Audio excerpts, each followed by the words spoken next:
बात करते हैं प्रेजेंट डे की, तो शहरों की बढ़ती हुई आबादी में गाड़ियों का एक्सीडेंट का होना आम बात हो गया। तो अक्सर रास्तों में एक्सीडेंट का खबर हम लोगों को सुनने को मिलता है। तो आज के इस वीडियो में हम लोग बात करेंगे कि इन सभी एक्सीडेंट से होने वाले नुकसान के भरपाई से हम कैसे बच सकते हैं एक मोटर एक्सीडेंट क्लेम केस को करने के बाद। Welcome back to my YouTube channel Makhtoom LLB. Video के एंड तक बने रहे, जिसमें मैं आपको मोटर एक्सीडेंट क्लेम केस के बारे में पूरा बताऊंगा और इस वीडियो में मैं दोनों एस्पेक्ट से बात करूंगा कि ये एक्सीडेंट जिसका हुआ है और जिसने किया है किस तरह एमएससीसी केस जो है इस दोनों को इंटरेस्ट को प्रोटेक्ट करता है, इस दोनों के लिए ही फायदेमंद साबित होता है। शुरू करते हैं हमारा आज का वीडियो। जैसा कि मैंने आपको बताया कि इस वीडियोस में हम लोग दोनों एक्सपेक्ट को देखेंगे कि जिसका एक्सीडेंट हुआ है उसको क्या क्या बेनिफिट होता है एमएससीसी केस के द्वारा, और जिसने एक्सीडेंट किया है वो कैसे बेनिफिशियल होता है इस एमएससीसी केस में। पहले हम लोग देखते हैं विक्टिम के बारे में जिसका एक्सीडेंट हुआ है।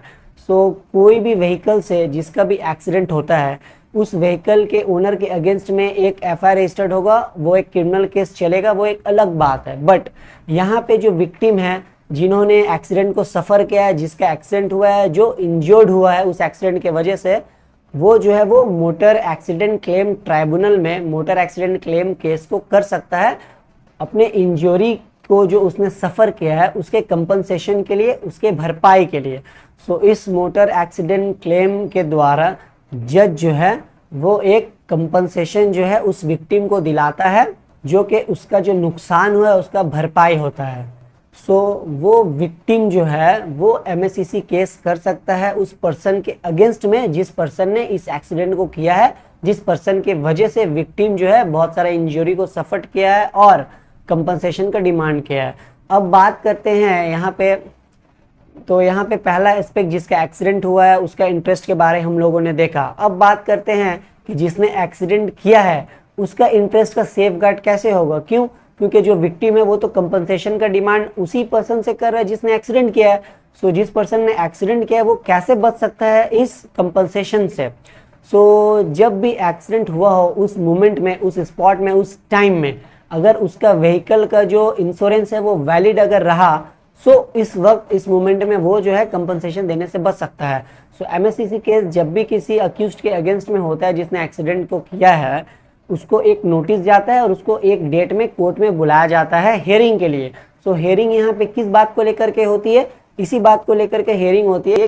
जो आपका व्हीकल है वो एक्सीडेंट हुआ है, उस वक्त में वो गाड़ी इंश्योर्ड था कि नहीं था। इसके माने क्या है कि उस गाड़ी का इंश्योरेंस जो है उस वक्त में वैलिड था या नहीं था। अगर गाड़ी का इंश्योरेंस जो है वैलिड होता है उस वक्त में जिस वक्त एक्सीडेंट हुआ है, उस वक्त जो है वो अक्यूज जो है जिसने एक्सीडेंट किया है वो कंपनसेशन देने से पूरे तौर पे बच जाता है। यहाँ पे कंपनसेशन देने की लायबिलिटीज आ जाती है इंश्योरेंस कंपनी के ऊपर। आपको एक ही केस में सिर्फ बुलाया जाता है हियरिंग के लिए, जिसमें आपका सारा डॉक्यूमेंट गाड़ी के रिगार्डिंग, आपके ओनरशिप के रिगार्डिंग और वैलिड इंश्योरेंस के रिगार्डिंग ले लिया जाता है। और उस बेसिस में जो भी कंपनी का इंश्योरेंस आपके गाड़ी का किया हुआ था उस गाड़ी के इंश्योरेंस कंपनी से जो है अब जज जो है कंपनसेशन उस विक्टिम को दिलाता है।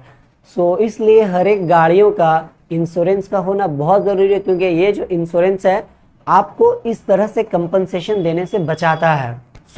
इस वीडियो में हम लोगों ने देखा कि किस तरह वो विक्टिम जो हादसे का शिकार हुआ है वो भी कंपनसेशन पा लेता है, और जिसने एक्सीडेंट किया है अगर उस मोमेंट में उसका गाड़ी इंश्योर्ड है किसी न किसी इंश्योरेंस कंपनी के द्वारा, तो वो जो है कंपनसेशन देने की लायबिलिटीज जो है वो सारी की सारी चली जाती है किसके ऊपर? उस इंश्योरेंस कंपनी के ऊपर। बट अगर उस गाड़ी का इंश्योरेंस जो है वो वैलिड उस वक्त नहीं रहा, इस वक्त जो है उस गाड़ी का ओनर पूरे तौर पर रिस्पॉन्सिबल होता है, लायबल होता है किसके लिए? उस विक्टिम को कंपनसेशन देने के लिए। होपफुली वीडियोस जो आप लोगों को इन्फॉर्मेटिव लगी होंगी। मिलते हैं नेक्स्ट वीडियो में और भी लीगल नॉलेज के साथ। Thank you for watching my video.